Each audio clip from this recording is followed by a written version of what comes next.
byabura kugira ngo ibazanire akarusho mu buryo bwo kubaho no kubana nk'ibiremwa bishasha bigize umuryango w'abantu biyumvanamo kuko babana hafi na hafi.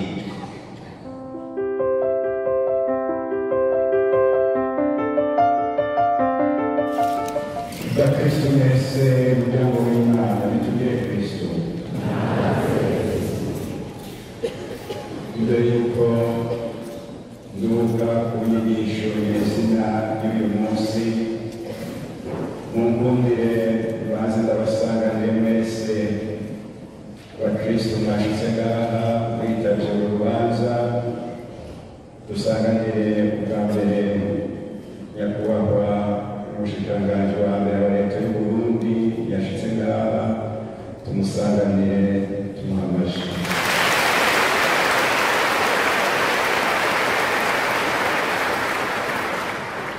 Dusanganire na mwebwe mwese murimo wayoboye inama nshingamateka na nkenguzamateka, mwebwe mwese mutuyoboye muri iki gihugu, igihugu c'Imana kibasanganire.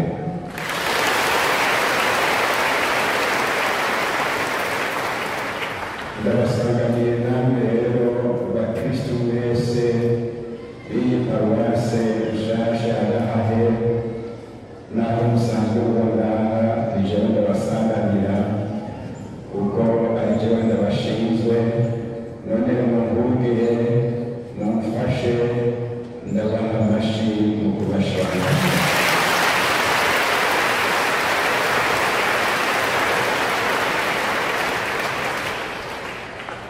Turifuza ko iyi ngoro y'Imana yubakitse gutya igizwe n'ibikoresho byose, ko mwoheza mukayerekana mu kugira umuryango mwiza ushajije w'abantu bazi ko babaye ibiremwa bishasha kandi bama bariko barishimikiza ukwemera kwabo mu byo bakora byose, haba mu biryoshe canke mu bitaryoshe.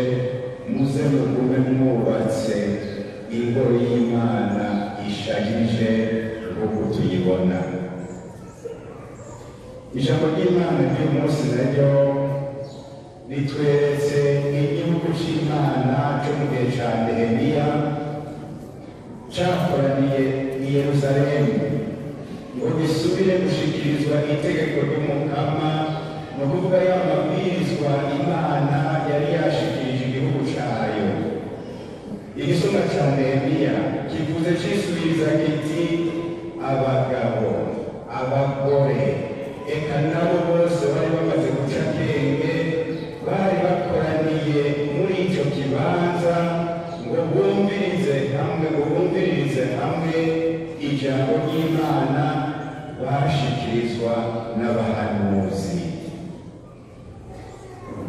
Ngaha rero hari ijambo rikomeye ritumenyesha akaranga ka Ekleziya, gukoranira hamwe mu kibanza kimwe ngo mwumvirize hamwe ijambo ry'Imana, kuko ijambo ry'Imana niryo ribanza kutwegeranya twese, maze turyemeye tukaca rero rikaca rirema muri twebwe umutima umwe, ariwo hava ukadufasha kugira ngo dushobore gusangira n'ibindi byose dushobora gusangira, kubera ko iryo jambo ry'Imana ryamaze kutwubaka nk'umuryango umwe. Bakristo mwese mugabanye iyi paruwasi uyu munsi, iyi sengero n'iki kibanza citwa paruwasi birababere nk'iki kibanza cerana c'ihuriro co mu gihe ca Nehemiya, aho mwese abagabo, abagore, urwaruka, abana muza guhurira mwitavye ijwi ry'abahanuzi ribatumira kuza kumviriza rya jambo ry'Imana, kuko iyo niyo Ekleziya. Ekleziya si ishengero riza nk'abaje kurema isoko canke kurorera ibirori, sinabahura kugira ngo babe barameshanya canke ngo babe baridagadura. Ekleziya ni ishengero rikorana rizi ko rije kumviriza ijambo ry'Imana, rishikirizwa kandi rigasigurwa n'abahanuzi. Nehemiya aravyumvise ati igihugu cyose uko cakabaye gikoranira mu kibanza kiri imbere y'irembo ry'amazi. Baca babwira umwanditsi Esdras kuzana igitabo cy'itegeko rya Musa umukama yategetse Israeli. Araheza ararisoma, abantu bose bari bateze amatwi ibiri muri ico gitabo cy'itegeko. Kuva kera intango y'ukuri igihugu c'Imana ni ukumviriza hamwe ijambo n'itegeko ry'Imana. Nk'uko nariko ndabivuga, niryo rihava rikagira abaryakiriye umuryango mushasha witwa Ekleziya. Nico gituma iyo iparuwasi amaze kurema igashinga imizi, abantu b'aho hantu ntibashobora kuguma ari ishengero, bahinduka nyabuna umuryango, kuko basigara basangiye umutima umwe, bakaba nk'intama mu ruhongore rumwe ruyobowe n'umwungere umwe. Kuko mwavyumvise mu nkuru nziza y'uyu munsi, muhamagariwe kumva ko mufise umwungere mwiza kandi umwe, kandi umwungere abitwararitse mwese. Ninde atohimbagwa yumvise ko afise uwumwitwararitse kandi mwiza. Nico gituma kuronka paruwase vyama bihimbaye, kuko abantu baca bumva ko Imana mwungere mwiza yabegereye ikaza hafi yabo mu kimenyetso kiboneka. Uyu mwungere mwiza si jewe mubona ngaha, naho nditwa nyene umwungere wanyu. Si n'aba basaseredoti ndabahaye canke abandi nzoza ndabaha, uko baba bameze kose. Twebwe twese turi nk'ibimenyetso bizima biboneka vy'uyu mwungere mwiza yitwa Yesu. Nico gituma tutabungabungisha amajambo yacu naho yoba ari meza, canke ububasha bwacu naho tuba tufise. Tubwirijwe kubabungabungisha nyabona rya jambo ry'Imana Yesu yatuzanira, na bwa bubasha bukiza Yesu yadusigarana mu masakaramentu. Mukabona rero hari utabashikiye aho mwashaka, muramutunge umuvukanyi wanyu musangiye amagara make. Murushirizeho rero kumusabira ngo nawe ashobore kubabera ikimenyetso kizima c'uyu Yesu umwungere mwiza tubashikirije nk'umuvunyi w'iyi paruwasi. Namwe basaseredoti b'umukama mwese, na cane cane mwebwe mushinzwe iyi paruwasi nshasha nashinzwe kwitirira Yesu umwungere mwiza, mwumvise ayo majambo yose aranga umwungere mwiza, yose atana rimwe mukuyemwo, muragerageze kuza murayihoresha ko muyarangure neza. Yose mugerageze. Nshimiye mugabo kubasaba kwitwararika kuruta kajya kajambo ko mumbera ngo ndafise n'izindi ntama zitari muri uru ruhongore, nazo nyene mbwirizwa kuzizana zizokumvira ijwi ryanje, kandi hazobe ubusho bumwe n'umwungere umwe. Ako kajambo karama kabibutsa ko mushinzwe umuryango w'abakristu musanze ngaha bamaze kubatizwa, mugabo kandi mugashingwa n'abantu bose batuye muri aka karere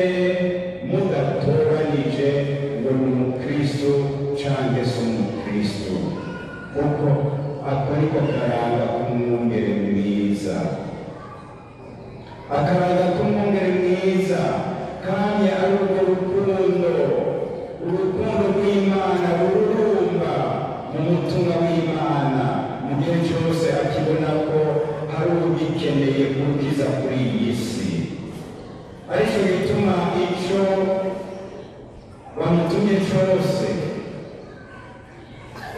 n'icyo batamutumye nyine yaba bangutse kukirangura.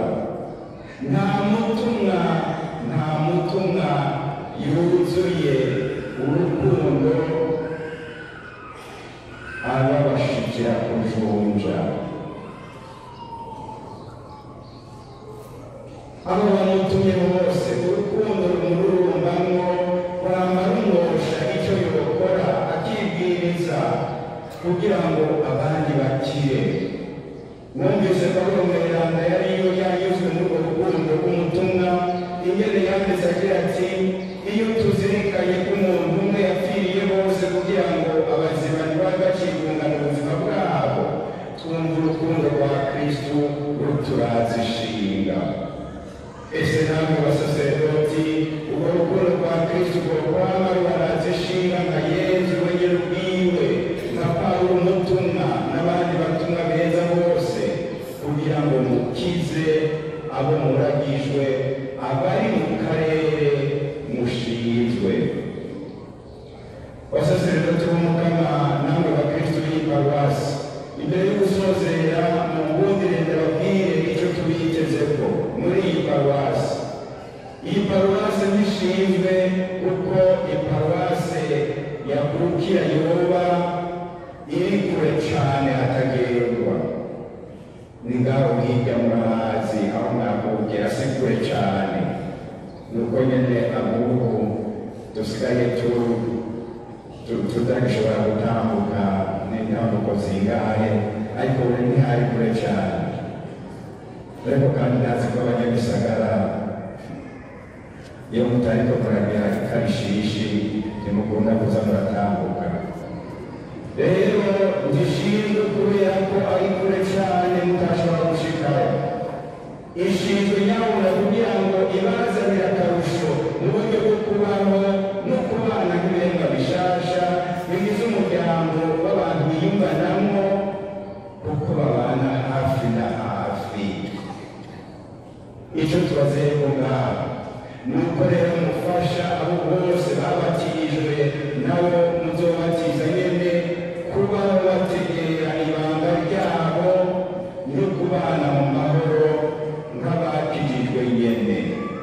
Turakeneye ko Ekleziya yacu iva ku rugero rwo kugira abakristu b'agakungero bemera bikururayo ngo niko patiri cyangwa niko umwigisha yavuze. Dukeneye nyabuna abakristu bashika ku rugero rw'uko umwe wese agira ati nsigaye ndemera kuko jewe nyene ubwanje nabonye ko ntakurikiye Kristu ataco ndoba mbereyeho kuri iyi si.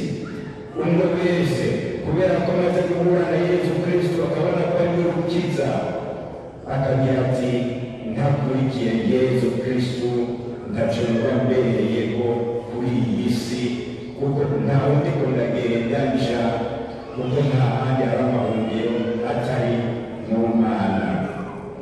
Dukeneye rero abakristu b'igihagararo, abakristu bakuze, abakristu bazi kurwanira ukwemera kwabo na Ekleziya yabo bivuye ku mutima, atari uko baba bitegetswe n'uyu cyangwa uwundi. Muzi none zobishikako gute? Igikuru muraje hamwe iparuwasi nshasha, mwirimbure mutitinya, murabe urugero mugezeko, muheze kugatenga. Kuko mumaze kwirimbura neza niho mushobora kugira imigambi, kandi imigambi y'ingirakamaro ishobora kubateza imbere igateza imbere n'abandi. Ariko muzobafasha kubishikako, ikidashobora guhara ni ukurushirizaho gufashanya, kuza murasoma kandi muzirikana kenshi ijambo ry'Imana, cyane cyane riri mu nkuru nziza. Murashakiribuka Yohana umweranda ati ukutamenya inyandiko nyeranda niko kutamenya Kristu. None muzomumenya gute mutagiye mwisomera ibimuranga n'ibyo yigishije? muzomukunda gute mutabanje kumumenyera mu nyandiko ziwe? Muzomukorera gute mutabanje kumumenya no kumukunda? Kandi murabizi umukunda niwe udatinya kwigaburirako no kumugwa inyuma, ugashobora kumugwa inyuma kuko mukunda. Ikindi kidashobora kumara ni ukwitwararika gukomeza ya mibano mito mito y'abakristo uko yoba ingana kose, kuko barayamaze bati umuntu yifasha gusaba ntiyifasha gusaba, kandi umubiri uvurana urupfu. Mugiye hamwe ndemera ko mushobora kuremeshanya mu bukristo bwanyu, mugashobora kwivuna ibyo mwatoshoboye kwivuna, kandi mugashobora kurangurira hamwe ibikorwa by'urukundo umwe atokwishoboza. Kuja hamwe rero birahambaye cyane, mufashijwe n'ukwemera kwanyu, mushigikiwe n'ukwemera kwanyu. Igikuru mugabo ni uko abagize iyo mibano bumva ko babaye ibiremwa bishasha, gutyo bakabana n'abavukana, kandi bakitwararika kubaka uyu muryango mushasha bagize. Ndabasabye shimitse ngo nimuje mu nzira yo kubaka imibano mito mito irangwa na kwa kuja murahana abigeza nabi canke guha abantu ibikaratasi byo kuza kurondera amasakaramentu kwa patiri mukuru. Hari abantu bamaze kwibaza yuko imibano mito mito ariyo uzaraba mu kanaka ntameze neza ngo tumuhane, abandi nabandi uburyo tuzomuha urukaratasi kwa patiri bwabo amasakaramentu. Iyo nzira siyo. Naho ibyo bifise akamaro mu gutunganya ibyo Kristo icya paruwasi, sibyo bikuru ku mubano. Umubano n'ubuzima bwo kubana no gufashanya mwishimikije kwemera mufise muri Yesu Kristo. Ndabinginze rero ngo mwijukire inzira yo gushinga no gukomeza imibano mito mito ibafasha gukomera mu Bukristo no gushingira intahe urukundo rwa Kristo. Mukomeze imibano mito mito aho bayigeze bumva ko Kristo batakimusanga gusa mu isengero, mugabo ko yashitse mu makartier iwanyu, mu mihana iwanyu, kugira ngo uwo Kristo ababere inkuru nziza y'ubuzima murimo. Kristo abe ari we abaremesha mu bagoye, Kristo abe ari abongerereza akanyamuneza mu binezereza, gutyo munezerwe nk'abakristo. Kandi umwana umwe niyo ntihava ngo yiyugare, yerekana urukundo rwugurukiye rwose ku buryo n'abatari abakristo babitaho. Muronse imfashanyo ntimwiyumviye gusa abakristo, mwiyumviye abazikeneye bose. Ya makaritasi abe ashobora gufasha bose, abashoboka bose, gutyo nibwo muzoba muriko murerekana urukundo rwugurukiye bose. Mubigize gutyo niho n'abataramenya Yesu bazoca bagira bati ese natwe twomera nk'abarya kuko bafise urukundo rudasanzwe. Niho kandi iyi paruwase izoba iriko irerekana akaranga k'umuvunyi twayitoreye kuba nk'umwungere mwiza arangwa n'urukundo rwitwararika rwose. Ndangije nsaba ko Imana yokwama ibaje imbere mwese kugira ngo mwame mutahura iyo ntumbero. Ndabaragije mwese Yesu umwungere mwiza yame ababungabunga, namwe mumwumviye, gutyo iyi paruwase yacu dushinze ishobore kubabera nk'ubwato bwiza buzokwama bubajabutsa ibihe byose muzocamo. Imana ibandanye ibahezagirira. Amen.